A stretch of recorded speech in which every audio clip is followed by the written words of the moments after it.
Hooday, Bengal fans. He is Mon. He is Eric. I am Jake. This is the Bengals Pulse, the heartbeat of our Cincinnati Bengals. We might have a special guest jumping on here shortly. We are hoping. But, guys, we have a lot to talk about.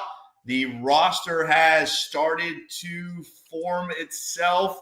Maybe a couple of subtractions and a couple additions coming. Obviously, one we're going to talk about tonight, the one that Bengal fans have been hoping for the last couple years, finally comes to fruition. So we're going to talk about adding Dalton to this offensive line room. We're going to talk about the entire roster, the 53, who made it, who didn't make it. Definitely some surprises on here. So we got a lot to talk about tonight. Thank you guys so much for joining us. We love you. We appreciate you as always, guys. If you like this podcast, make sure you like and subscribe and share this podcast, the Bengals Pulse. Mom, before we get to all this Bengals news, how you doing, buddy? Good. Busy couple days at work and a lot of Bengal news. Happy about it. And there's so much to talk about. Let's get right to it. All right, Eric, you doing good, buddy? Yeah, the hell with how we're doing. Let's get to the news. This is the news that we wanted all off season long. You know, I'm just going to throw this out there right now. If anybody had told us at the start of the offseason that you would extend Jamar Chase, you would extend T. Higgins, you would make Trey happy to play in the final year of his contract, you would draft a starting left guard that looks like a stud, and you would pick up a right guard who has not given up a sack in the last 2 seasons on passing sets. If they would told us that we did that in free agency, we all would have been just running around hysterical saying, this is it. I'm stoked. I'm ready to go. What do you guys think? Yeah, I mean, I agree. I think, listen, you had me at Chase, Higgins, and Hendrickson. You had me at that. You could have stopped right there because for me, I think, again, we'll see how this offensive line room plays out. But I said it earlier, and I'm going to say it again. I'm going to stick with what I said from the beginning of this whole craziness. If the Bengals sign the big three, this is one of the best off seasons in Bengals history. Again, I know we got to see how this offensive line room plays, but what the Bengals have done so far, I am very, very happy about. And obviously, adding a guard today, a guy that we all thought very highly of, I think, for the last couple of years. Again, I still think maybe a stopgap guy, but at least this is a guy that could easily have started on this Bengals roster last year. Mon, your thoughts?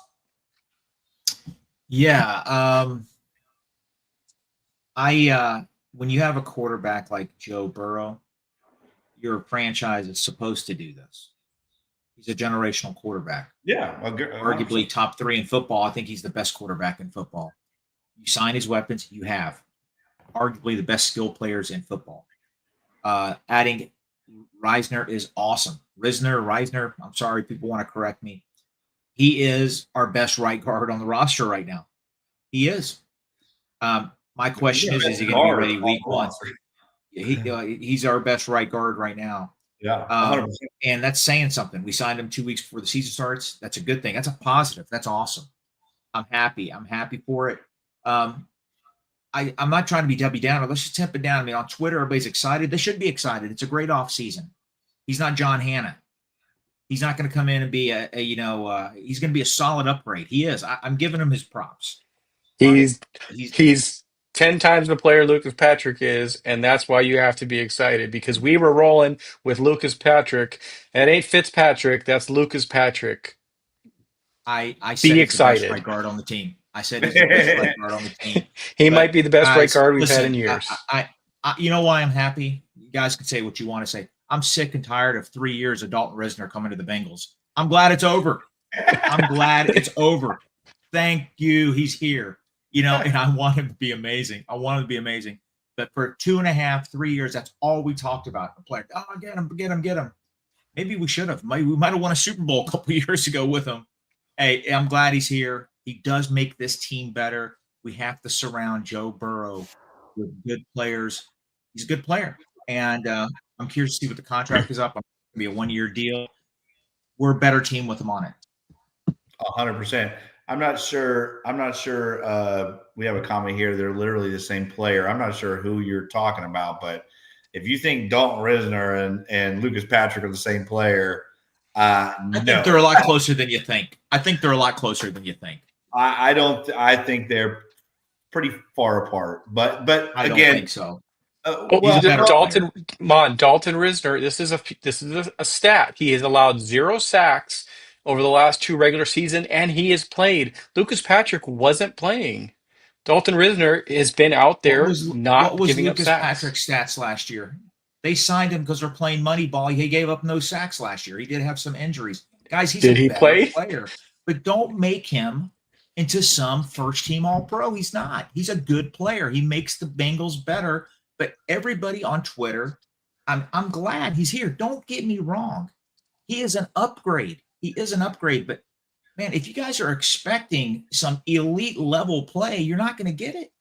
I don't think How many teams has he been on? How many teams has he been on the last 4 years? I don't think either one of us said anything, used the word all pro or anything like that, Mon. What we're saying is he's the best guard on this team right now. And he was signed today, a week and a half before the season started. I'm not saying what does that tell you about your team? If they sign the best guard on your roster 2 weeks before, what does that tell you? I know. I agree with you. I think Fairchild is better. Mont, we are out here saying, thank God they finally listened to us. Better late than never, because your guard play was atrocious. You've now gone. Lucas Patrick was the 64th rated guard last year.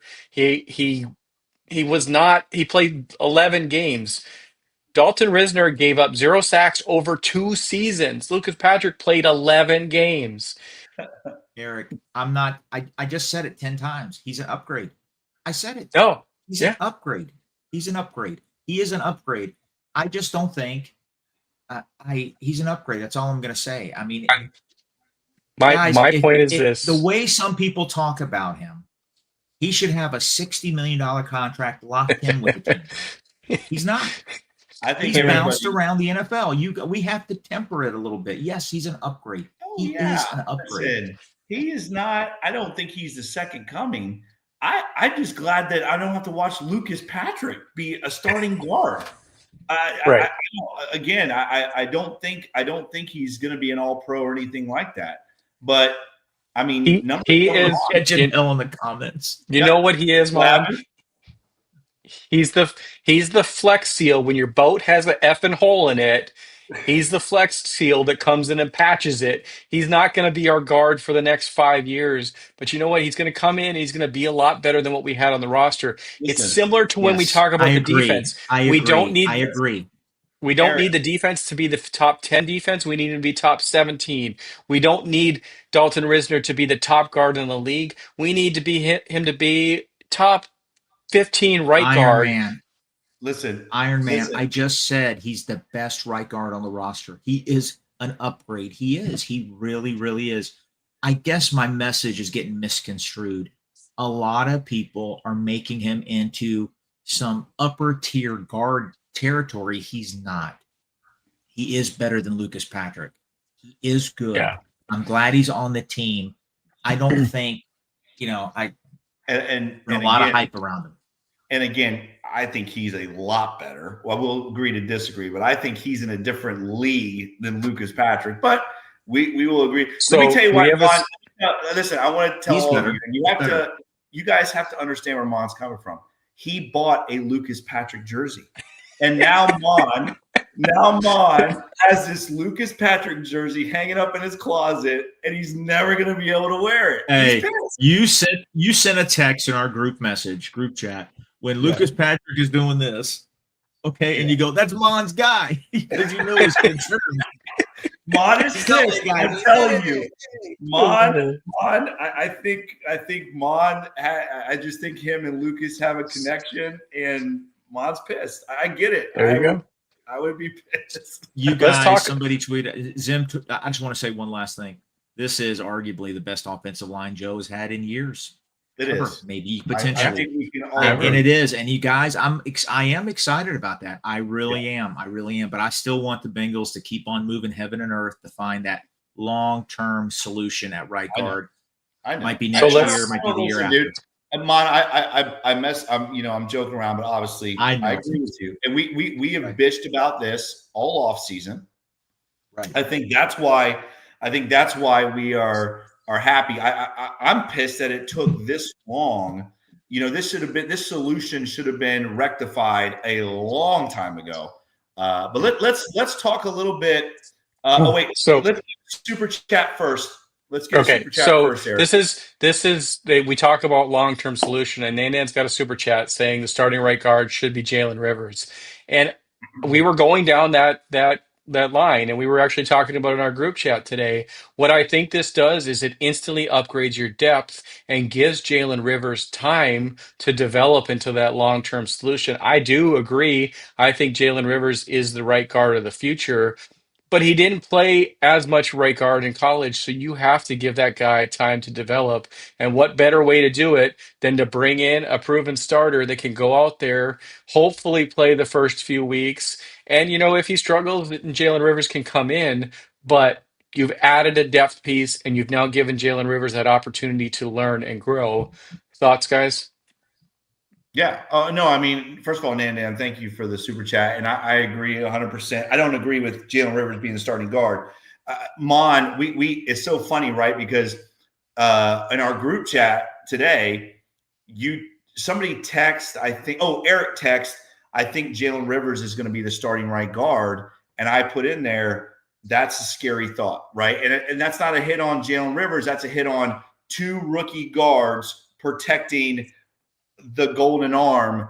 I think that's what I meant more about that. Now I understood because Mon, you had talked a little bit about, well, it makes sense that you're right. Jalen Rivers and Lucas Patrick. Now that comparison is very even. And why not start the rookie? I agree 100%. But I think that's why I'm so excited about Dalton is because you had me panicked all day after that conversation that we were going to have two starting rookie guards blocking for Joe Burrow. And I think this is the opportunity now where Jalen Rivers can learn behind a veteran guy and develop a little bit more than us just throwing Jalen Rivers out there and say, protect Joe Burrow. Honestly, Scott Peters and the Bengals felt the same way because they got the deal done with Dalton. Go ahead, Mom. Yeah, I think what I was saying is Rivers, the comparison, this is before Dalton signed, but Patrick has the experience. He has he started multiple games in the NFL. He has that on Rivers. You cannot downplay experience. It's huge.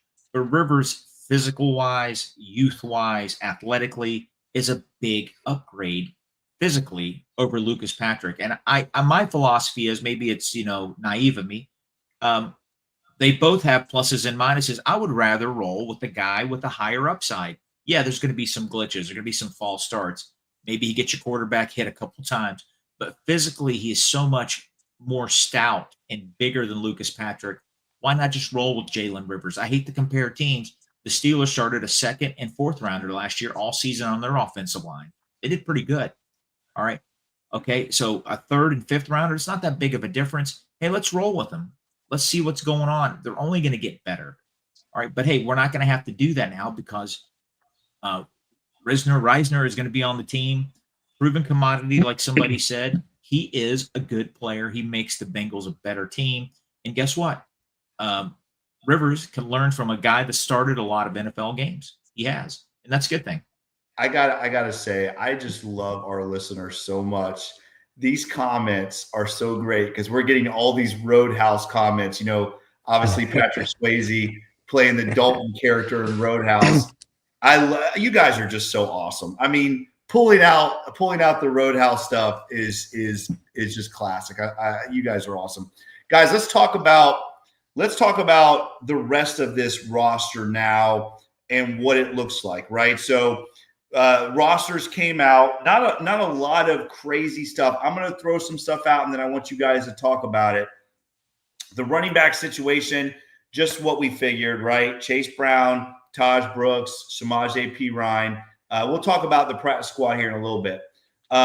Receivers, again, we called it Jamar, T, Yoshi, the 3, and then you got Burton, Tinsley, and Chucky Sizzle, the other 3.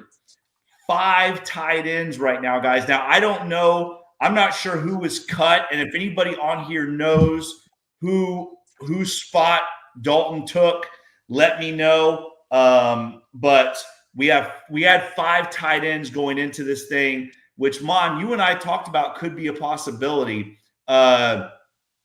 Drew Sample, Noah Fant, Mike Gesicki, Tanner Hudson, and then Eric's guy, Cam Grandy.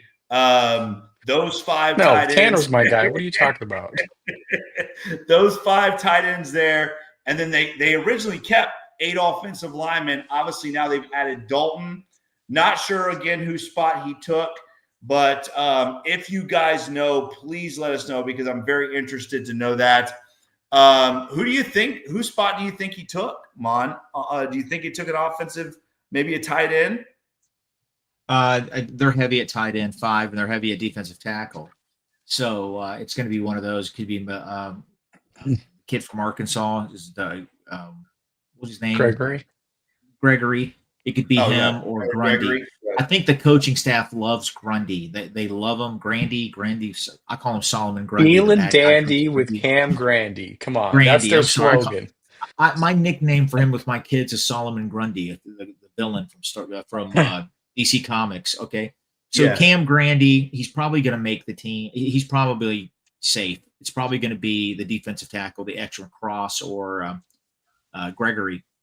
I don't think it's going to be Cross either. So it's going to be one of them. Al Golden's getting rid of Cross? I'm not no, there's no way. I personally hope they keep all the defensive tackles because guess what happens? We need to be better in the trench play, and they love the play of the 2 undrafted free agents.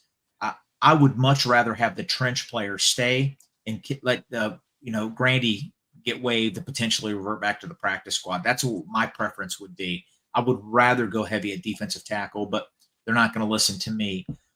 You know what? I like the roster. I like the acquisitions of the practice squad. There's 2 spots available in the practice squad. They did sign a safety today that played.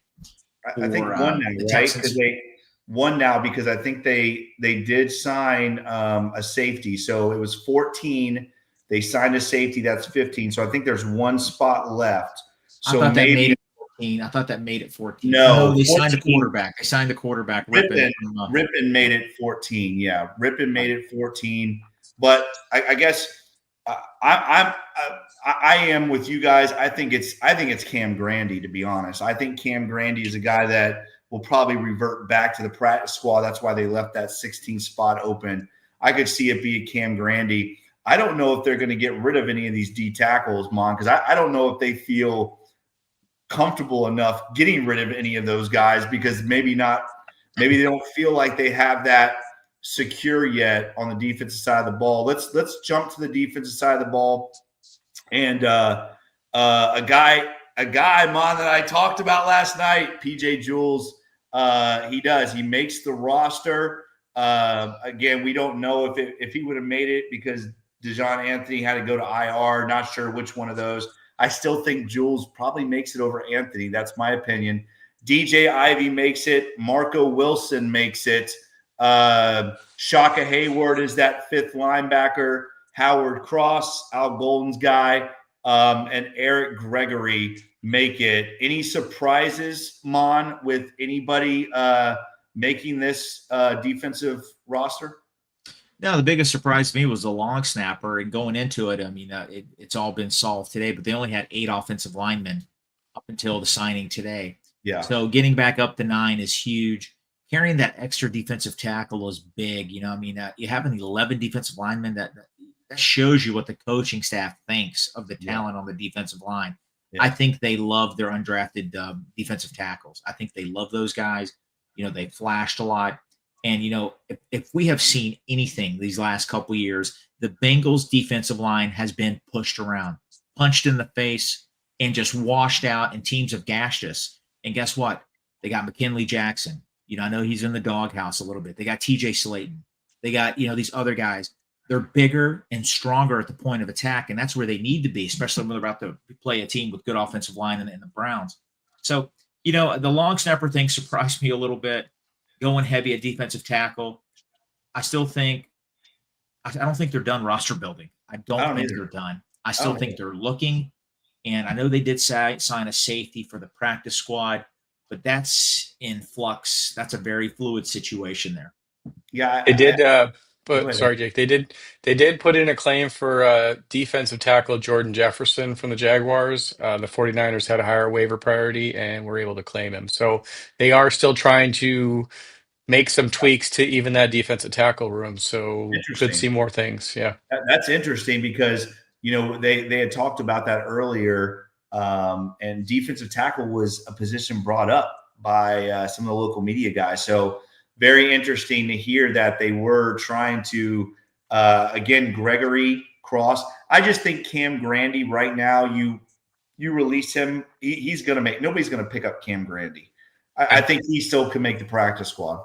In true fashion, I don't normally break this kind of news, but since it came up on my Twitter feed, the Reds number 16 just destroyed a baseball for a solo home run. Marte. So you're welcome, guys. Yeah, Marte just hit one.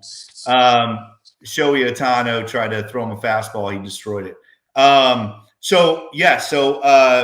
let's not talk about the Reds because I'm just going to get really pissed off. And I'm in a really good mood right now talking about the Bengals. I do not want to. Somebody's here. Pause your big, great mood because someone else has to come in with a great mood. The man, the true man, the myth, the legend, Zim. Zim, what's good? How you guys doing tonight? What's up, buddy? How you doing? Good. Time to rise up. Hey, it's time to rise up. I just wanted to come and tell you guys, man, I think y'all doing an excellent job. Great all season. How about those Bengals, guys? How about? Well, tell us how you talking about it. How you feeling about this 53? You think we were just talking about Zim? We were just talking. Is this team done with this 53? Are they still going to work? Are they work the clock, so to speak? Are they still going to work the clock here and maybe bring on a veteran safety? Maybe bring on another defensive tackle? Obviously, signing Dalton today. He takes one of those spots somewhere. We were trying to figure out who maybe it would be. But what are you thinking about this 53? Are you liking it so far? I like it so far, man. I'm so happy. I feel like everything's kind of moving fast in a short amount of time, right? Because just the other day we were like, what are we doing at guard? Like we're getting questions answered, probably not at the speed that we all want them to. Yeah. But I feel really, really good about the team. I'm not gonna lie. I don't feel like it's perfect. I think the waiver claim of the Bengals trying to put in for Jefferson, the D tackle, lets you know how they feel, right? Yeah. So that's a position I think that they gotta be looking for something. I don't want them to just get like Lawrence guys either, though. And I guess that's that's the dilemma. Nobody's giving up, those type of pieces. Like, yeah. And then if they are, what are you giving up? And I don't know. There's an argument you can give up like a Charlie Jones or something, but nobody's giving you a D tackle for that. You know what I mean? Like, yeah, I can't even think of what assets do we have to even go get the caliber of player that I think will make an impact, and that's the dilemma that I have in my head. I wasn't that disappointed at the waiver claims because I just looked at those guys and I just said, okay, I think those are good depth pieces, but are those guys going to make an impact on this roster? And I just don't. And the argument could be there, like even the Justin Simmons one, and I see a lot of people saying that, and I don't think that would be a bad deal. But I want young safeties that can run and can hit. And I get the veteran presence, but we keep on going through this song and dance of like not playing these young guys, and I think we're here. I think Rivers is in line. If Dalton Risner isn't, whatever, and we'll see how that goes. And there's different ones all over the roster, but we got to really put up or shut up on a lot of this. We're watching teams like the Eagles is the standard, right? Draft guys and actually play them. Yeah. And so many times we come in, we're like, man, I just wish they had like this guy. Like, okay, say you bring in Justin Simmons. Dejon Anthony comes back and he's healthy. Now, I like what am I doing now? Like I'm now just you're cutting Dejon Anthony. That's what you're doing. I'm getting it. Like those are questions. I don't feel like there's a right or a wrong. No. I know what you're saying. 100%. I was telling y'all this in the group chat too, and I was telling everybody this too. For a team that doesn't really draft that well to me, Rivers and Fairchild look really good, bro. Yeah. And if you could pull that off, 3 guys, I'm including Amarius Mims, get a couple years, rookie contract, three offensive linemen. You probably got not a major extension because Orlando Brown's getting older, like maybe next year. But like if you're able to get those 3 guys, and Ted Karras plays in one of the cheapest positions in football, center, you get those 3 guys, you'll have $30 million and say, I'll go get this guy, get that, So I really like that too. So I got a question for Zim, because we okay, I'm gonna go a little bit of rant. I did it before, but the Bengals signed Jamar Chase, T. Higgins, Mike Gesicki, Noah Fant, Dalton Risner. They re-signed BJ Hill. They brought back Joseph Ossai. They did everything. And then we got Trey Hendrickson happy to play on a 1-year deal. And then we got news today that the Bengals did something I've never seen them do in the history of the Bengals. They added a effing void year to his deal to lower his cap. Talk to Bengals fans and tell us what that means, because we've never seen that before from the Bengals. So most of us have no clue what that does and what freedom that gives us. The only other void year, I could be wrong, but I thought it was a guard or somebody They've done it before. They've done it before. It was only one guy. I'm trying to think of his name, escapes me. I thought it was like it was Lael Collins. I think it was Collins or the guy before Collins. Who was it that hurt his ankle? I think it was Riley Reef. Riley Reef. That's the only episode. All right. So it does push it down push the can further down the line, so to speak. But remember yesterday, a lot of people were saying, well, they don't have any more cap space because like the websites were taking the $30 million and just saying, all right, give us that all back. Like you gave them a $14 million raise. So now why are you laughing? Did you see that comment? Making fun of my mustache. Mon is very touchy with his stash when you talk. I don't know why. I think he's trying to look like you're talking. He's trying to. Ross is from West Virginia. Ross is salty because Jordan the defensive tackle we tried to claim was at West Virginia for 3 years, and he's a damn good player. Go ahead. Yeah. All right, let's get back on track. Zim had a point. But the void year, though, it makes it so that we don't have the cap ramifications of the $30 million in its entirety from Trey Hendrickson. It did add $3 million onto the cap. I think we started the whole process with like 28 or something, and now we're at 23. I haven't looked at it today, so I'm sorry if I'm incorrect on that. But it still gives you 20. So then people are like, well, what do you do with the extra money? You can sign a Dalton Risner, get that's a little bit there. And then also you could take that money, and then I'm guessing they're going to probably try to roll that over to a potential. You're going to have the possibility of franchise tagging him next year. Yes. And because of the void year that was added onto there, now the speculated $38-39 million that everybody was saying that you would have to do to tag him is now at 35, which is still, it's a good number. That's a really good number, but it's still like top. So say he goes off for 15 to 17 sacks again, right? He literally will have an argument like, I should get the same money as Myles Garrett. I should get like 40. But the Bengals can exercise the right to say, I'll give you $35 million. And why is that not a bad deal for him? One, that will make him the 8th highest paid player in the National Football League. So anybody that's online from another team telling you like, this is the angle they tried to pull on me on like another show today. They were like, well, what about Trey? He's not going to want to play on the tag. Like that's the new goalpost move, right? And normally that might be kind of whatever, but I think all parties know right now he's betting that he'll get to that level because he didn't take a 3-year, $95 million deal that had no guarantees. So he's kind of betting like, yeah, that's my floor. I know I'm going to get 15 plus sacks. and I'll get 35 million, and we can come back here again. Y'all, we can do the whole thing again. Y'all can tag and trade me, whatever. Or the Bengals might say, no, we'll give you 35. And it's like we gave you a 2-year, $65 million guaranteed contract. If you want to look at it that way, some people don't want to look at it that way. But I think that it just gives them flexibility to say, if he's not as good as we think we are, like all the teams that we wanted to get a first round pick, those teams let us know we don't think that he's good enough to give you a first round pick and pay this dude $35 million plus or whatever.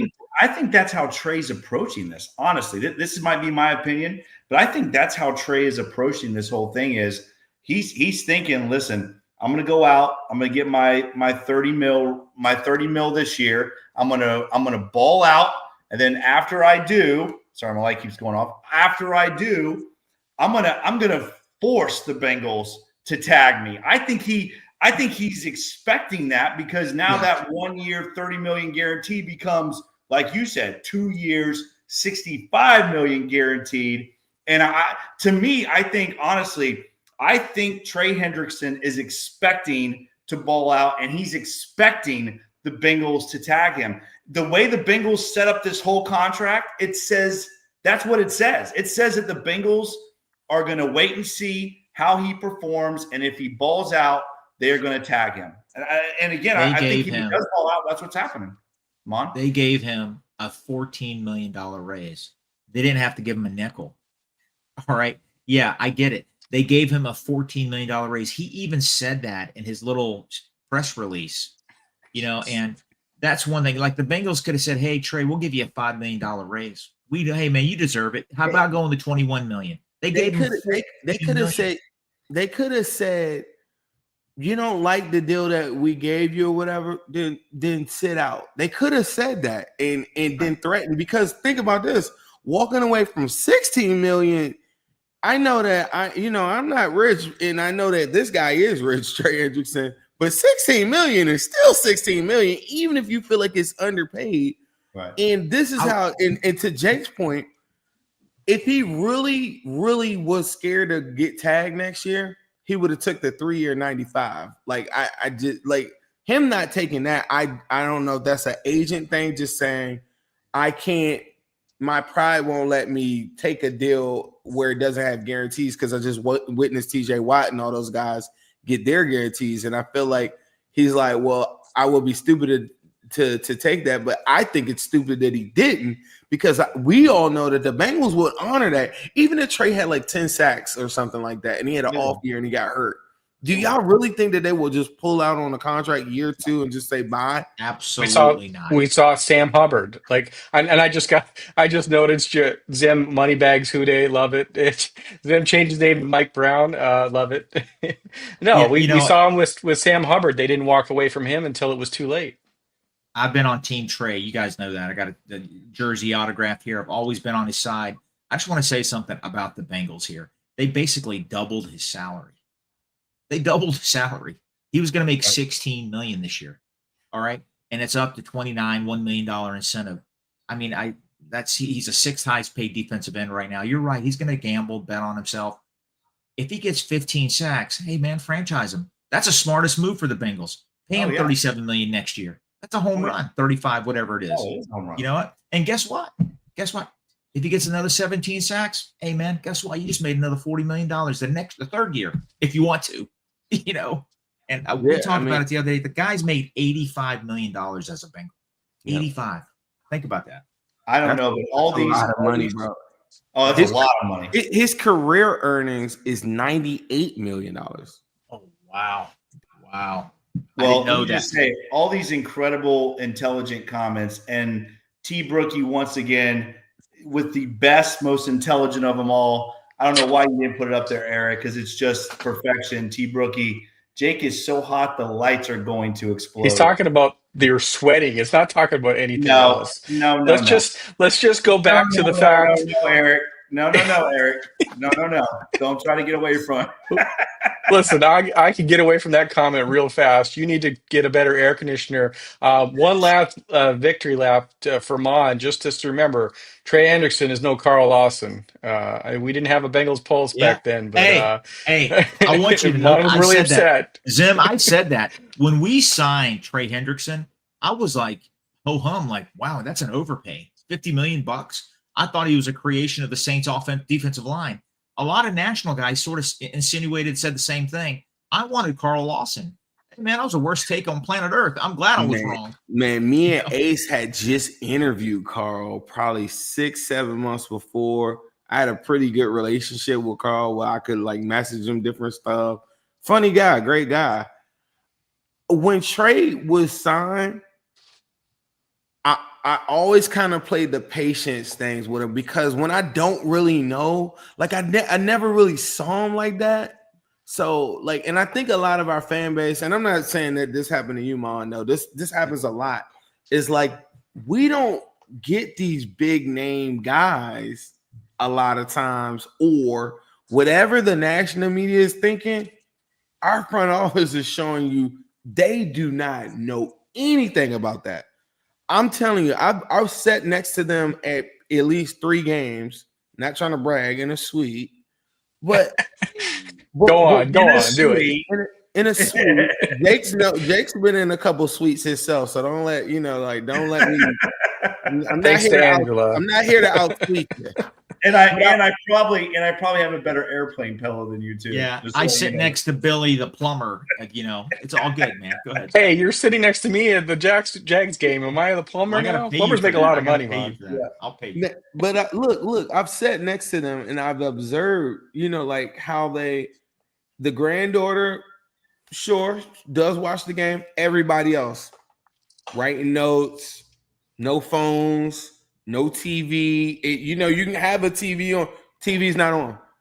They're watching directly their own opinions, their own thing, regardless of how you feel. They're disconnected. And I think from a communication standpoint, I think it hinders their communication with people and understanding people.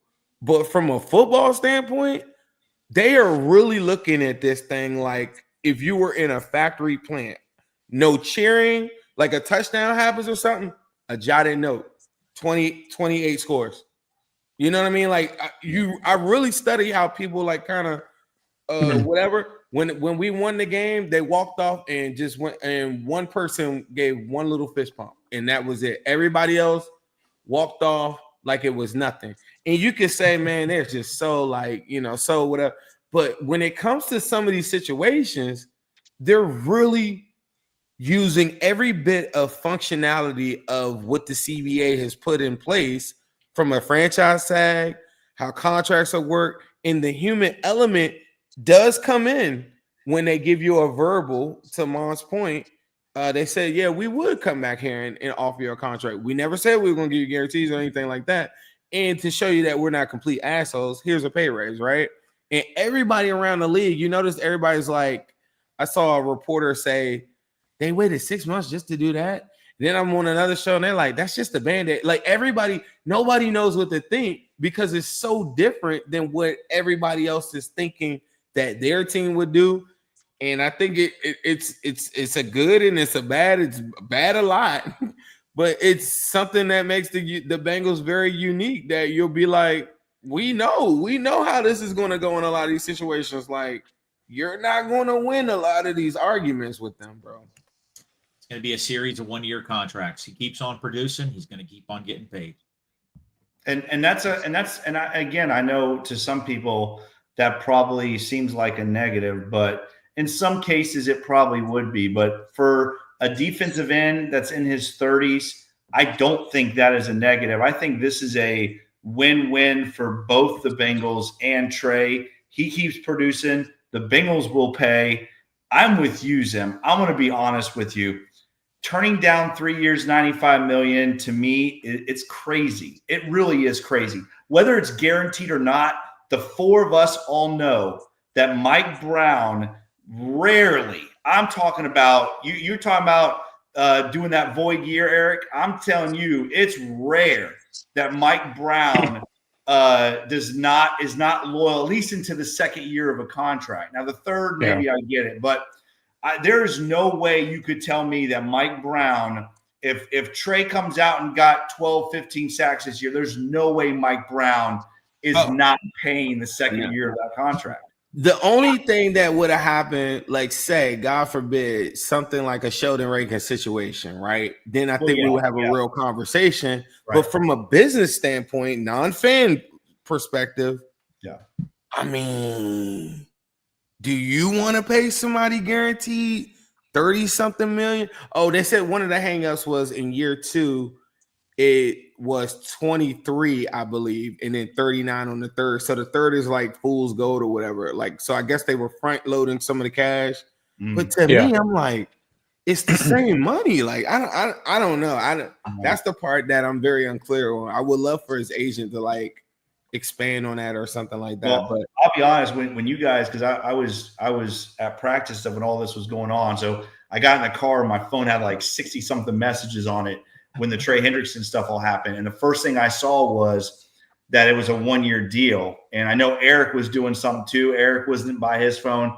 And when I first saw that, I was pissed because my thought process was that there was something in the clause that was saying the Bengals couldn't tag him because everything said Trey Hendrickson is going to be a free agent in 26. So I was pissed. And then when I found out that they could tag him, it completely makes sense. I mean, it's a win-win for both sides. It really is. Let me add on. It's not just a win-win. It is a win-win-win because you get Trey Hendrickson a raise, you get the option to tag him next year, and you get Trey Hendrickson in a contract year. We thought these last 2 seasons he was blackout Trey. Man's playing for his future. Yeah. I mean, I could see 20 sacks easily out of him. And you add the fact that you got Shamar Stewart adding pressure on the other side. How many times did we see nothing coming from the other side? We go back to the Super Bowl in the AFC Championship year. Sam Hubbard was actually pushing people to Trey and vice versa. So now you got him in a contract year and you got him help from the other side. I could see easily 20 sacks this year, and he's going to get paid a lot next year. Easily. I guess let me play devil's advocate. Say he does get 20 sacks. Then the argument then would be people from just a PR standpoint, they're going to do the same thing that they just did to T. Higgins. They're going to be like, well, he would have got more money on the open market. But the rebuttal to that is if that was the case, why didn't those teams bet on him and send the first round pick to us? Right. And so every single time that they try to move a goalpost for us or whatever, it's like you can't have your cake and eat it too. At some point, these people are just going to have to accept the fact that like the Bengals just operate very differently than their team. Yeah. And this is just the way that it is. Like there's also a world too. Let's say he only gets like 8 or 10 sacks. The Bengals say, all right, well, we're not tagging you, right? I still feel like Trey will come out with a suitor that would give him 2-year guarantee. It now wouldn't be $30-something million, right? It'd probably be in the 20s now, right? But still, that's his value. And I feel like he wouldn't be overpaid, but that's his value. And everybody's like, well, he could have got a guarantee. Bro, he's made $100 million. Like, are we really doing this? Like, I don't know. Wow. You know, we just talked about at the beginning, we talked about Joe Burrow having the best offensive line arguably in his career. I think Trey Hendrickson arguably has the best potential bookend defensive end that he's ever played with. Hubbard was a great player, don't get me wrong, 7-8 sacks a season. But Stewart and Murphy, if he can, tap into his potential, I mean, that could take this defensive line to another level. Chris Jenkins had a great camp also. I said, people sort of goofed on me on Twitter, I think the Bengals can get 50 sacks this year. They had 36 last year. I think they can get 14 more. I think they can, and that would be huge. Like you said, Zim, if they're playing ahead and teams are having to catch up, that's where Trey's going to eat. That's where Stewart's going to eat, So I think 50 sacks is very doable. We've got a super. There's a super chat here from Nandan. It kind of transitions well. Nandan, thank you for the super chat. It says D will be better, but not by much. Not scheme. It's a talent issue. The interior defensive line and secondary are not, I guess, are not good, and we don't draft well. So on go back with basically Nandan rebutting you is getting Trey, Shamar, and the upgrades at defensive line, or the moves we made. Is that enough to take him to that next level? I Whoever mean, wants to take it. I think. Let me just say mine real quick. I think that the thought process here, and I'm speculating obviously, but I think a lot of Bengal fans are nervous about the unknown, right? So you have a lot of these guys we have not seen play. Miles Murphy has not got a lot of PT. Shamar Stewart is a rookie. You know, again, these guys are unproven commodities for one reason or another. One being a rookie, one not getting a lot of playing time last year. Joseph Asai, I think there's enough sample size. I'm just going to be honest with you. I like the guy, but I think there's enough sample size there. So I think it's more, I think probably this is more so we don't know what we have in Shamar Stewart. You know, I think we don't know what we really have in Miles Murphy because he hasn't gotten the opportunity to play. So I think it's hard to say that right now because we don't know. There's a lot of unproven and small sample size here with this defense. However, I will say this. We are going to find out how good Shamar Stewart and Miles Murphy are because on the other side of them is possibly the best edge rusher in football, pure edge rusher in football, and Trey Hendrickson. So we are going to find out how good these other guys are very quickly because having Trey Hendrickson on the other side, and again, I think that's where we kind of found out about Sam was, you know, with the production being so low from the other side of the other side of the defensive line. This year, we're going to see. We're going to see what these guys can do. Mon? I do. I think so too. I do. Like I said, you know, I think the 50 sack thing. I think, I think Chris Jenkins is somebody. He's not going to be Geno Atkins, but he's going to come in. He's going to be putting some pressure. He's going to free up those defensive ends. We all know quarterbacks hate it when they get pressure up from the interior. Yes.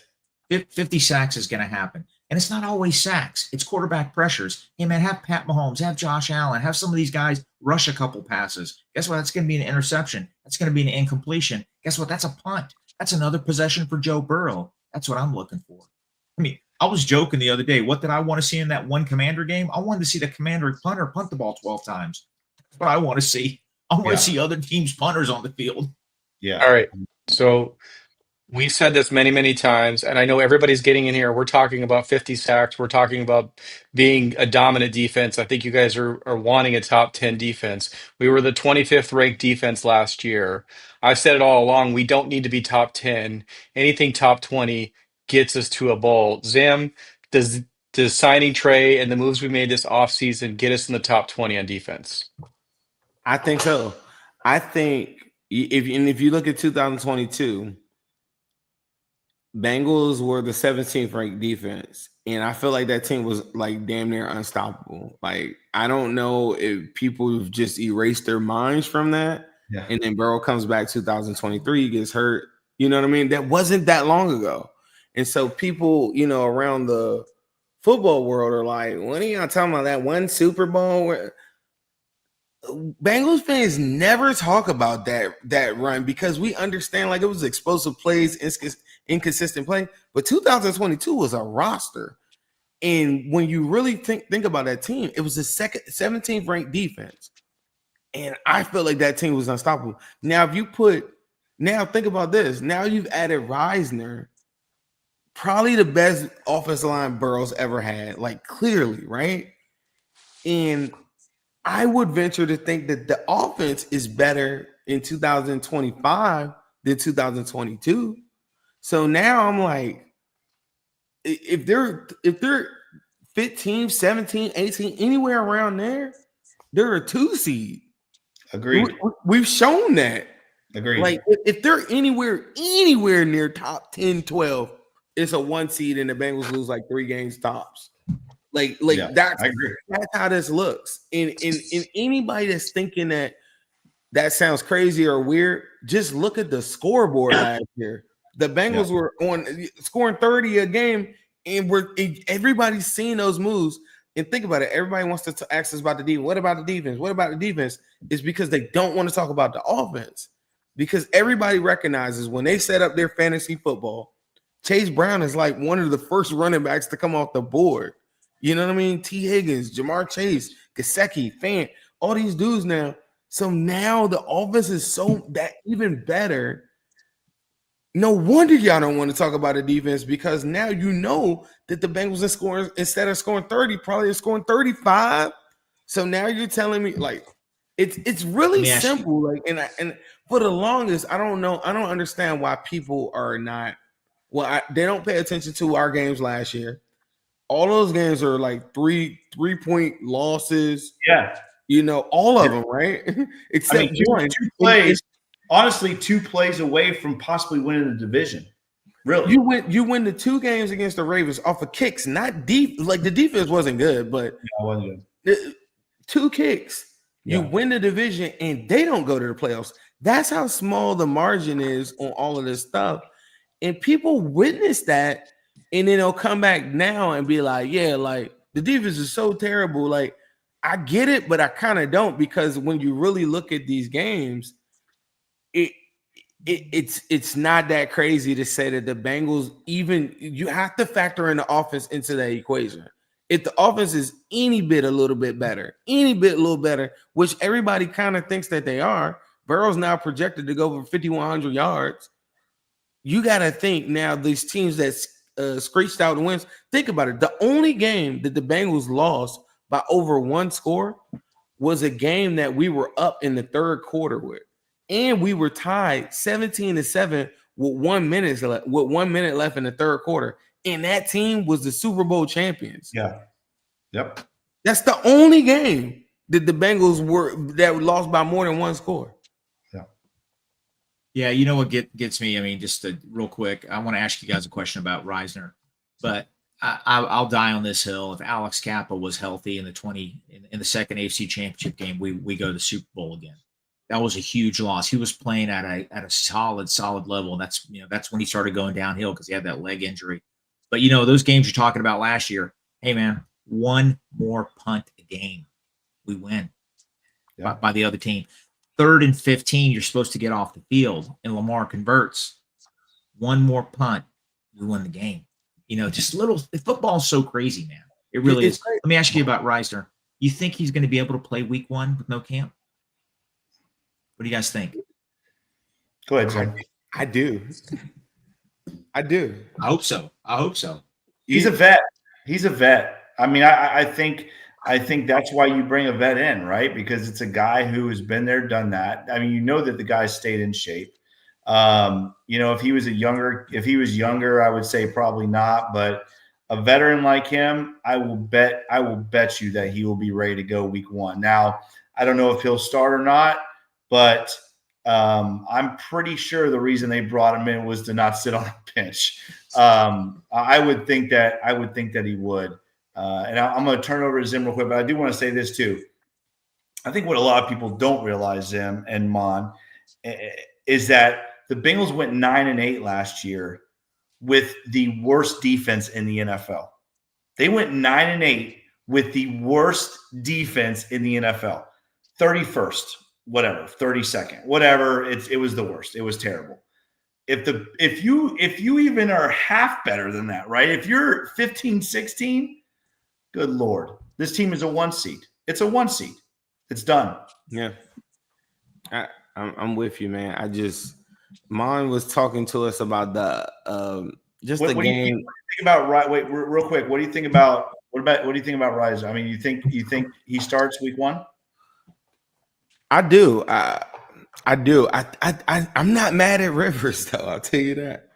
I just think that Risner's not signing here to be a backup. No. Now, if they get creative with it and limit, like maybe throwing a couple packages where, like a couple jumbo packages or something for somebody else, to figure out get Cody Ford out there and some. I don't know. Maybe they'll get creative with it. It is the Browns. Like it's a familiar opponent, and you always got to respect your opponent. But I think they have a little bit of wiggle room to get a little creative because I think you feel confident you can score some points too. So I don't know, man. I think he starts. I had a question I wanted to ask you about Risner. Is this the best offensive line that Joe Burrow's ever had? Ever? No, for the Bengals, you're saying for the Bengals. I'll say this. Potentially, yes, but that 10-game win streak, okay, the second year after the Super Bowl, the way that offensive line was playing then with Collins and everybody before the injuries hit, even the guy I couldn't stand at left tackle, what was his name? I forgot his name. Jackson Carman. Jonah Williams. Jonah Williams. They meshed for 10 games. Buddy, that's the most dominant Bengals stretch of football I've ever seen in my life. Remember, that was Murderer's Row. Everybody's saying, the Bengals are playing. They're playing place teams in every division. They killed them. They killed everybody. All right, and then guess what? Jonah Williams gets hurt. Kappa gets hurt. All this stuff, and then it started falling apart. But that was one hell of an offensive line. That really was.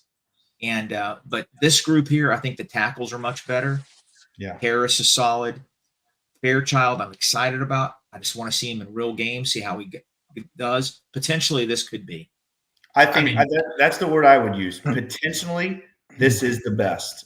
I think potentially this is the best. To start off a season, talent, this is the best to me. You just look at Orlando Brown Jr., Amarius Mims. It's all you have to say. This is the best offensive line he's ever had. And then you add Fairchild with the upside that he has. Ted Karras looks like he's better than he was last year. It's absolutely the best offensive line he's ever had. And we do have one more super chat from Nandan. Thank you. 2025 Bengals would be the best Bengals offense ever. You can't disagree at this point. On paper, the way they've set it up, they've got their wide receivers are no longer in a contract year. They've got a young, now experienced running back. They've got a new tight end. They've re-upped. Mike Gesicki is no longer on a contract year. They've added to the offensive line. There's no drama on this offense anymore. And we're coming off a season where Joe Burrow should have been the MVP, had one of the best offensive statistical performances ever. And nobody talks about. Bro, I was we don't talk enough about. We don't talk enough about. I'm sorry, Zim, real quick. That game last year against the Broncos. Broncos had a nasty defense. We don't talk enough about that. Surtain Defense Player of the Year. That defensive tackle, we still put up. We were going up and down the field against arguably top 2 defense in football. Have you ever heard any of the Broncos players talk about that game, like Nick Bonito and stuff afterwards? Yeah, he did an interview and he said Burrow's the best quarterback they faced. He was like, there's no like that's why people like even our fans, they gotta stop listening to these idiots from the outside that do not pay attention to all that stuff. I spend my whole day posting all of this information and stuff just for some random dude from Wyoming to be like, you guys suck or whatever. Like, you know what I mean? And I'm like, listen to the players. Shout out to Wyoming. My bad. We got 3 people from Cincinnati like Wyoming. Calm down. What I can't wait is the NFL Network's top 100 players. We know that the Bengals will probably lose out on that again because there's some shadiness in there. But what I want to see are the players' cut-ups where they talk about Joe the way other players talk about it. You like you said, you hear it, bro. Listen to Deion Dawkins talk about Trey Hendrickson. So that's one of the best offensive linemen in football. He's like, bro, that dude is a psychopath. He doesn't wear gloves. He's nasty. Like the best players in the league give all the Bengals players like top level, like you know what I mean, whatever credentials or whatever that you need to have to talk ball. Or it could be Steve Spagnuolo. It could be it could be anybody that you want. It could be Steelers, Mike Tomlin on Hard Knocks telling you like this dude is slithering in the pocket. He'll take off on you, like, and then you get some idiot telling you like Burrow isn't mobile. Like the people that matter are telling you remember they had that vote that everybody was mad at and they just swept it away. Like, what was that, like 3 weeks ago? And everybody was like mad as hell. Like, who would pick Joe Burrow? I'm like, the people that matter, the GMs and everything like that. All of those people are the people that matter in the sport of football. And they're telling you like these guys are really, really good. And I remember I just was on a show. Guy looked at me like I was delusional. Oh, somebody else said Joe Burrow's probably going to win MVP. All the comments were like, mind you, these are all like rivals or whatever. But they're like, you guys are delusional.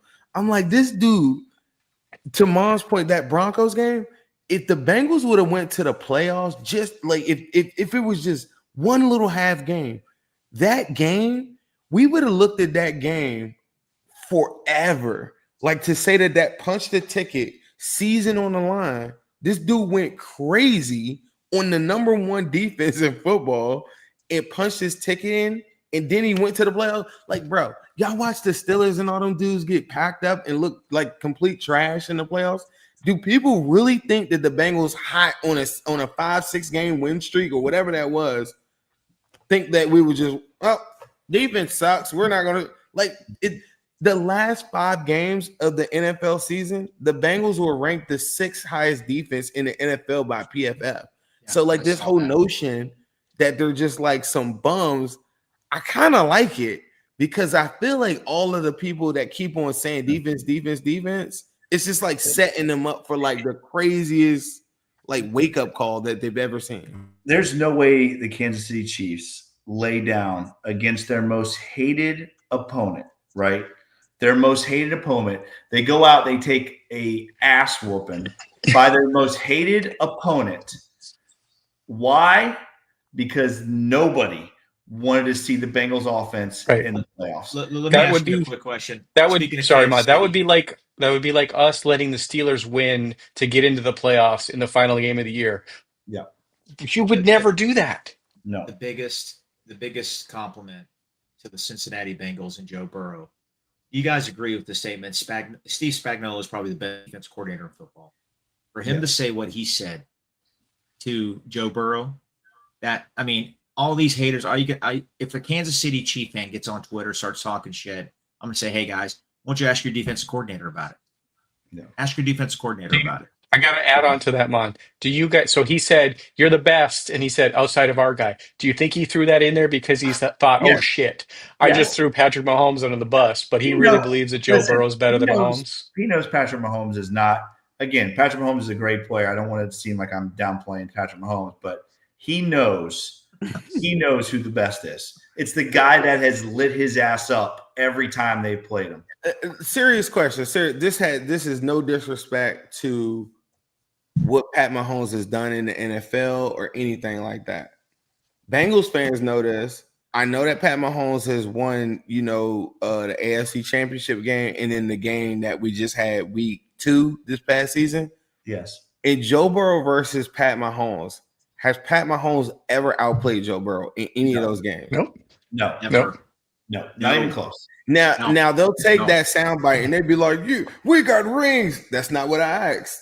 I'm just saying like that. So like even when we're talking, just like we're just having a football conversation of mano y mano. I did want to ask you this too, Coach. The Spags one, you're right, Mon. He caught himself mid-sentence. The one thing that I did kind of take away from that, and I didn't like this, and maybe you could tell me this. I coach Little League basketball. After a game, it's just good game, right? No. If I lose to somebody, the last thing I want to hear is you telling me, like, yeah, you're really good, but better than the guy that just beat you. Like, I thought it was a little bit of a dick move, but I think he really truly wanted to show Burrow like he really appreciated him.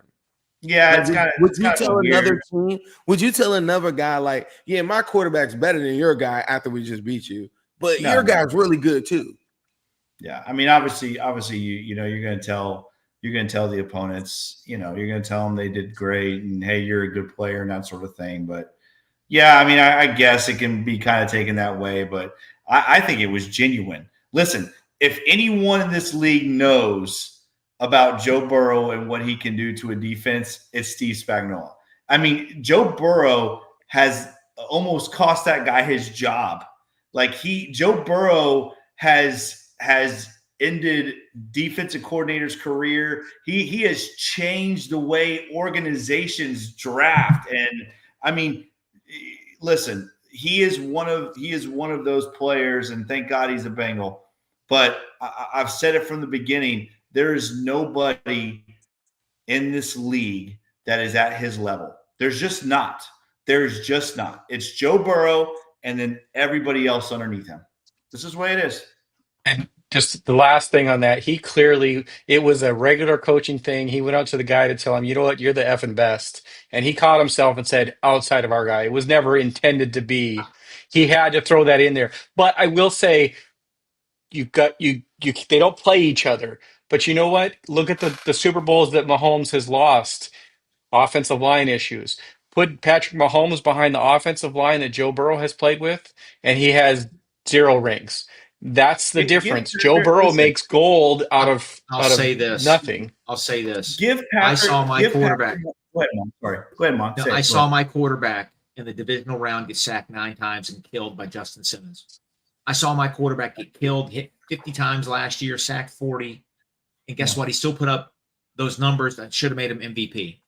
When I see Josh Allen getting pummeled, when I see Pat Mahomes getting pummeled, guess what? Their teams are getting beat in the Super Bowl, getting beat in the playoffs. That's the difference between Joe Burrow. Joe Burrow gets his ass beat and still throws 4 touchdown passes. For sure. Gets sacked 9 times, against the number 1 seed in the playoffs, still finds his team winning. All right? That's the difference between those guys. And that's why Joe Burrow is number 1 quarterback in football. Period. Imagine any of those other quarterbacks having the worst defenses in football. Imagine any of them. Bro, any of them. You give those guys, any of those guys, the defense that Joe Burrow had last year. You give any of those guys, and they're not going 500. I'll tell you that right now. There ain't a one of them that's going 500. I remember when Josh Allen had Stephon Diggs. They used to complain about the offensive line. Like people, like that wasn't that long ago. Like that. Remember, Bills have done a lot, and now I think their offensive line is a point of strength. But before then, they had Stephon Diggs, and they didn't. So, like the argument would then be, okay, well, Joe Burrow's throwing to Jamar Chase, and I've seen these other quarterbacks when they're under pressure at that. They don't have the opportunity to throw the ball to any of those guys, so none of that really matters. And I think it's really crazy that we all get online. We all talk football, and we're saying defense wins championships, and the game is won in the trenches.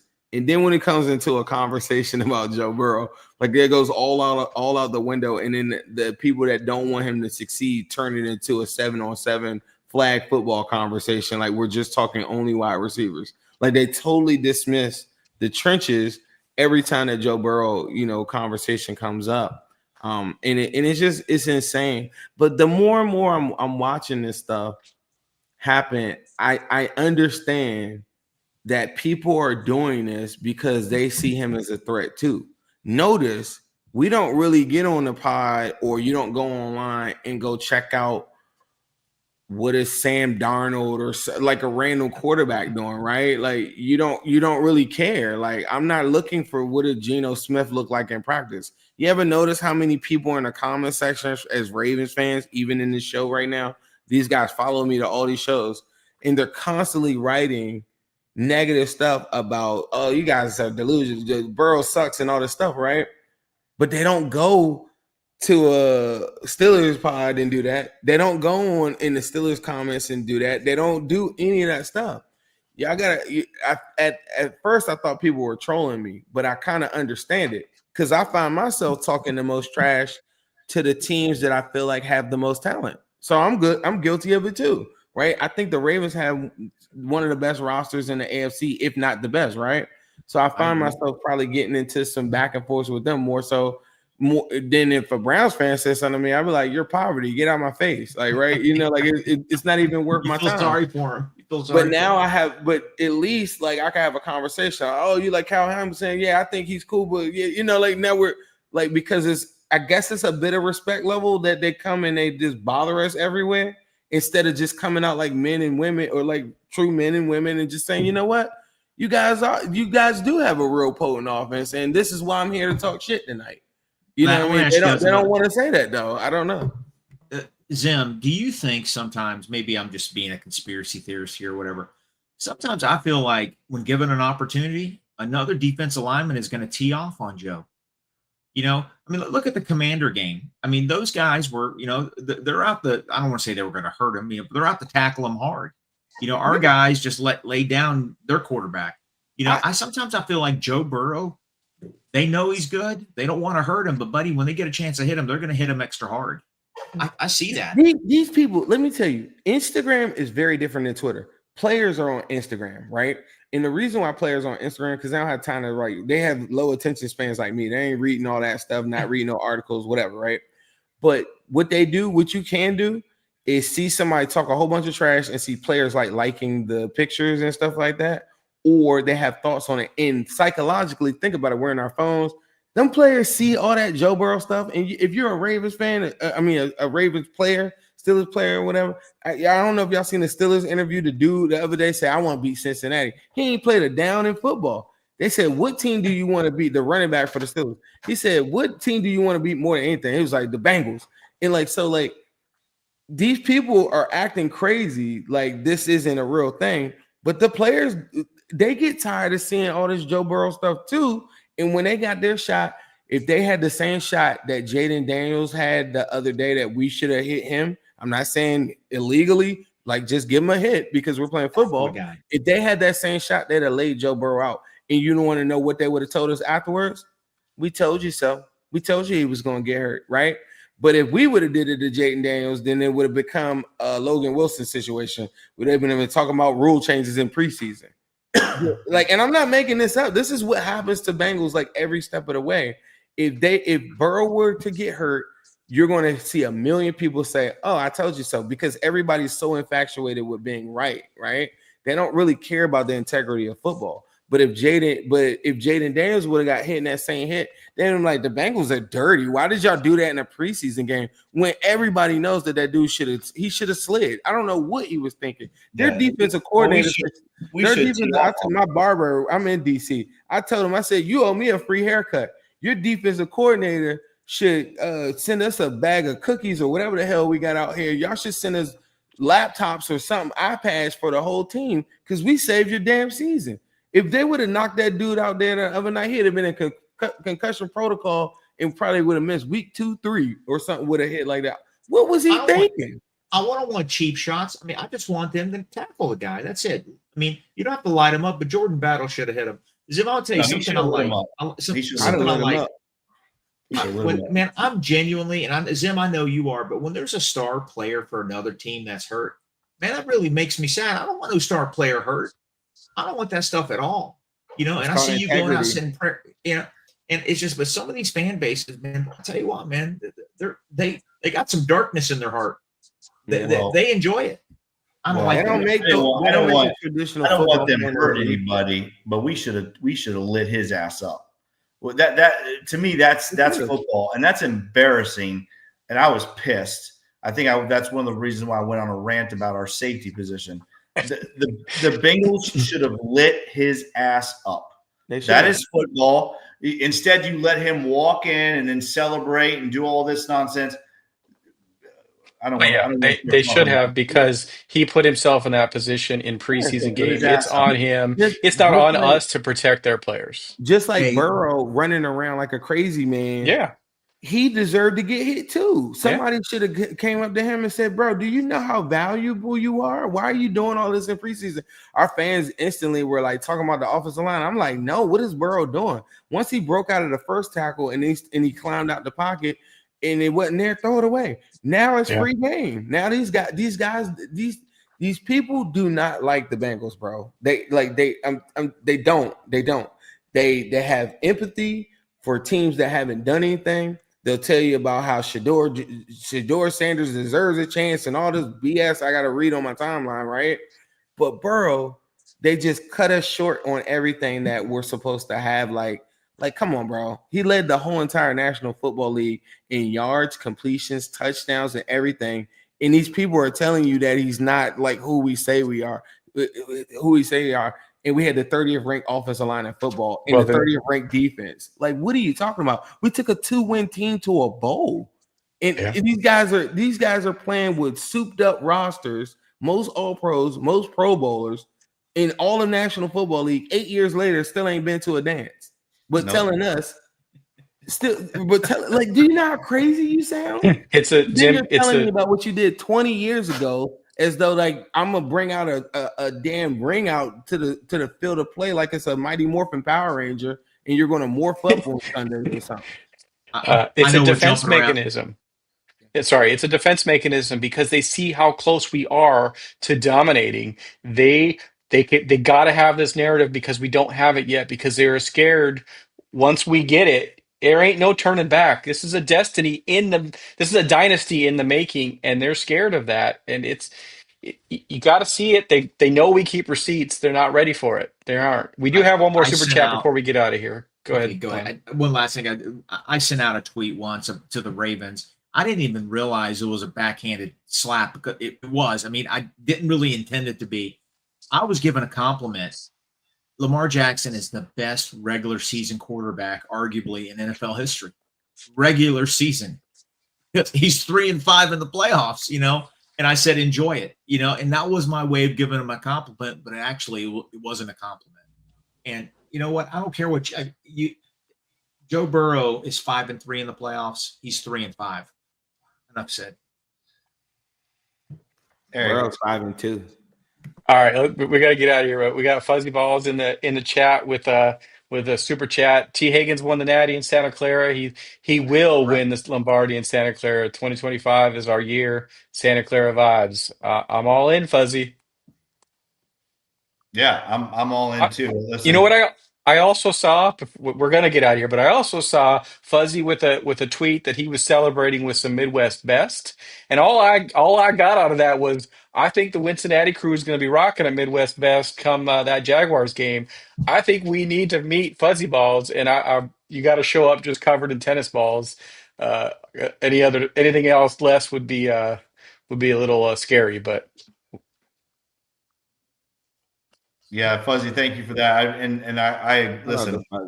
T. Higgins and this offense it truly is going to be another level of football. If this Bengals team, again, I wasn't this crazy about it, but now that Trey is on board, because I thought we were. You didn't think Trey was going to be on the squad?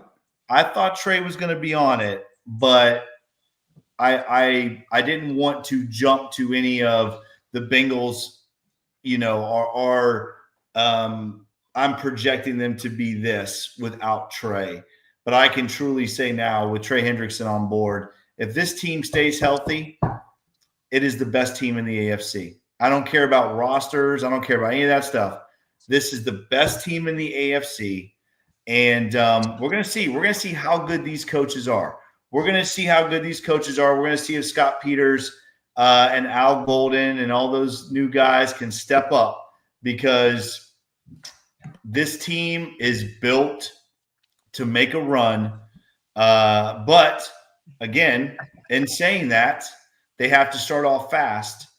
1-11 under Zach Taylor is not good.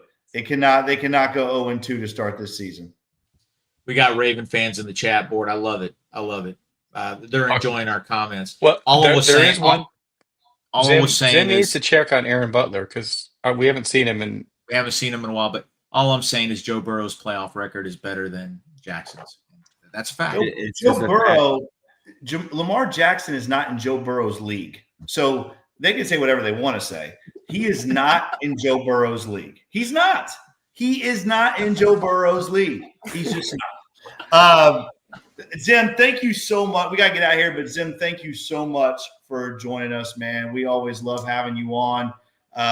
Again, I know every single person in the chat right now knows exactly where to find our guy Zim and Ace. But just in case they don't, Zim, let them know.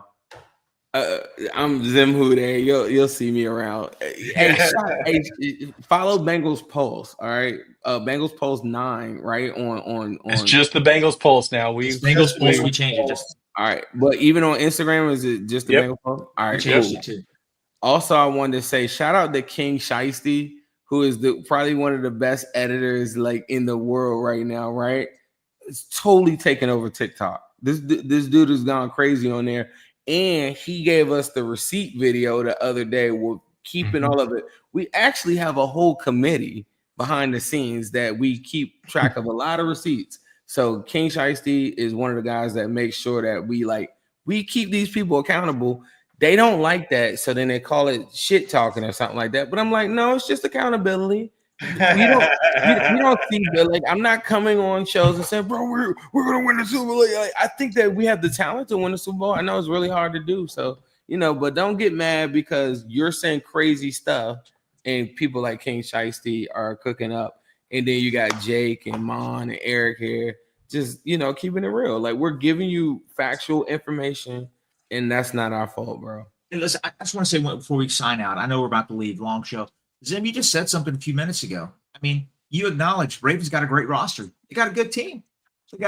I mean, it's not like, Right. We got to be real. We're being genuine, but yeah. Do you think that a Ravens fan will tell you that the Bengals had the best offense in football? Absolutely. But the craziest thing is, but the craziest thing is, out of everybody in the world, there's nobody that we've given up way more yards than anybody. Like, think about Joe Burrow gave him the 525, the 500. He came back, gave him 40 and 40 again. Like, every single time that we've ever seen them, we've always put numbers on them. If there's a Ravens fan that does not say the Bengals have the best offense, they won't. They have not watched the Bengals Ravens games. There's a guy I work with at the fire department. Of those games. He's a Raven fan. He's ate up with it. I mean, he is ate up Raven fan. He had his fantasy football draft. He goes, "Man, I had to pick Chase right away." You damn right. What he did to my Ravens. He goes, because he talks about it all the time. He's never seen a player dominate the Ravens like Jamar Chase did last year. I'm in a group chat in my fantasy football league. They hate the Bengals, right? For no reason, right? Maybe because it's loudmouths them, but it's not even like they watch any of my content, right? They don't care about the Bengals like that. They just hate the Bengals because they're conditioned to hate the Bengals, right? But when the draft came around, I was so surprised. Jamar definitely went number one. T. Higgins comes off the board very soon. Like, everybody that they sell me that sucks, even Gesicki, all these guys, they all got drafted when it's time to talk fantasy football. But if you ask them about the Bengals, though, they these people never say anything to acknowledge like why they are. You know what I'm saying? Like, you don't think that's crazy that we're easily like, yeah, Chiefs, Super Bowl champion. Like, think about all the compliments I gave throughout the whole show. You never ever see them acknowledge any of that stuff, and we've done more than all of those teams. Josh Allen ain't been to no Super Bowl. Lamar Jackson hadn't been to no Super Bowl. Lamar with the best. Lamar had home field advantage and the best roster in football, and didn't make it to the damn Super Bowl. Right. But they'll go on the win. They'll tell you the Broncos are going to go do it or something, right? Like, after the Bengals just spanked. Like, come on, bro. Oh yeah. Or they'll say that the Raiders are what was that national guy saying? God. The Raiders are more likely to go in the playoffs than the Bengals. Get the F out of here. They will say anything. They don't even want to say. Whoa. They don't even want to say. Eric said that. I'm gonna tell you the number one. I'm gonna tell you for somebody especially like Mon. I want to tell you something that that messed me up. For the longest, I kept on saying Ocho Cinco doesn't deserve to be like in a hall or whatever, right? Because his numbers didn't say so. Andre Johnson went into the hall, right? And immediately I started looking like, go look at Andre Johnson's numbers next to Ocho Cinco's. Ocho Cinco has a really good case that he should be in the hall. Yeah. And fast forward to now, right? The dangers of Bengals fans keeping it real. I want everybody to pay attention to this. If you go out there and tell people that Justin Jefferson is on the same level as Jamar Chase, it will come back to bite you later on. Because then later on, they'll say, oh, yeah, Jamar was never number one in his position. It was like, that's why I'm so adamant about it right now that Jamar Chase is the best wide receiver in football, and it's been that way. I don't care who you think is good, and I'm gonna say it because I'm not trying to come back in 2035 telling you and fighting for Willie Anderson to get in the Hall of Fame because I was being a good guy. Like, I'm not. All my content is going to be Jamar Chase, Joe Burrow. I don't care about none of other people, because what it does is all of these people, it gives them an argument to say why AJ Green isn't on the same level as Julio, when we know if AJ Green had a Joe Burrow, he would have, like, you know what I mean? So, like, you got to tell people how good the players are now, or they'll come back and they'll make you pay for it later. You're not going to have to worry about it with Jamar Chase. The man's going to walk into the Hall of Fame. It's hands down. I'm with you. I'm not going to say he's clearly better than Justin Jefferson, but he's going to walk into the Hall of Fame. I don't He's think going to so. walk into the Ring You're of Honor. weird, bro. They didn't even want to give him a 99 on Madden. This dude just won the youngest Triple Crown, and you got people actively. I bet you it's an idiot in the comments right now that will tell you that Justin Jefferson is better. That's how bad. That's how much better as a Bengal player you have to be than anybody in the world to make it unequivocally, without a doubt, that you are the best. You have to do something so insane. Like Trey Hendrickson is the best pure pass rusher in the NFL. But you'll have all these people argue it, even if he leads the league. You know how crazy that is? I think I'm the optimist, and I'm hoping that this team is what breaks that curse and stops that bullshit narrative. And I'm praying for it. We're almost at 90 minutes here. I'm dropping curse words left and right. We probably got to get out of here. I'm telling my wife you said the F word. I flipped Mon off earlier this week. I said the F word. I dropped the BS. Before we get out of here, it's 90 minutes. Guys, I don't know how many shows we're doing this week. If we're going to do another one, if there's breaking news, we're going to be here. But if not, next week is game week. We're out here with the preview show. We're out here talking actual football. We're out here on Thursday night wondering if the Bengals are going to break news to spoil the Super Bowl champions. Like, this is exciting. I'm excited. We're going to be here. We're going to be giving you preview shows. You know what? We haven't talked about it, but I'm going to throw it out there. I'm sick and tired of the BS national preview shows. The Bengals Pulse is going live at 12 o'clock on opening day. We're going to do a real pregame show, and you better be here to watch it. Zim, you're welcome on. Ace is welcome on. We're going to do this right. Jake, I got to let you know something. If he keeps on dropping F-bombs, I don't know if I can be on the show. I'm a little you got to have a conference with him. Tonight. I said F. Zim and Ace are like, the flagship, the anchors. You got to talk to this guy. I can't handle the F-bombs. It'll be. I'm just gonna call Mama T up, and it's gonna be Eric and Mama T. We're fine. But between give me Eric, the finger. Go ahead. Give me the finger. Between Eric dropping F-bombs and you controlling the clock, I have to continually keep earmuffs. I got an earmuff. I came on this show just so I could curse, because I don't really curse on our show.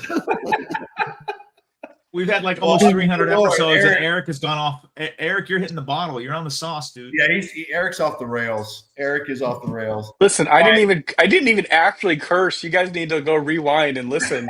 I know how to censor myself. Come on.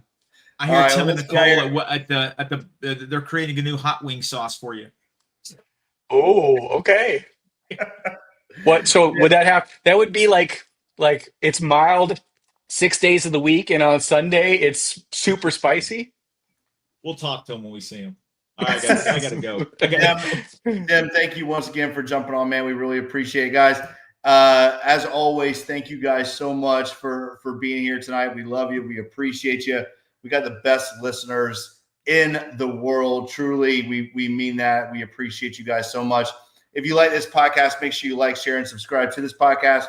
Make sure you check us out on all the awesome podcast platforms, Apple, Stitcher, Spotify. As always, guys, if you like this podcast, make sure you give us that 5-star review. We very much appreciate that. As always, follow Mon on Twitter at TheFireMon. Follow Eric on Twitter at eFlash with 2 H's 88. Follow me on Twitter at Coach Jake Owens 9. Follow the Cincinnati Podcast on Twitter at Cincinnati Pod. Follow the Bengals Pulse on Twitter at the Bengals Pulse. The same on Instagram without the at the Bengals Pulse. As always, guys, if for some crazy reason you need to make sure you check out our guys Ace and Zim every week. Great content, great guests. Again, these guys do it the right way. The Cincinnati Podcast Network is truly, just like Joe Burrow and Jamar Chase, the best in the business. Zim, thank you so much for joining us tonight. We love UNA so much. We appreciate you guys for everything. As always, guys, check out all the Cincinnati Podcast Network shows. Eric, Mon, Jake, Zim, our guy Ace somewhere. Ace, we love you too, bro. We will see you soon. Hoo day, Bengal fans. Rise up.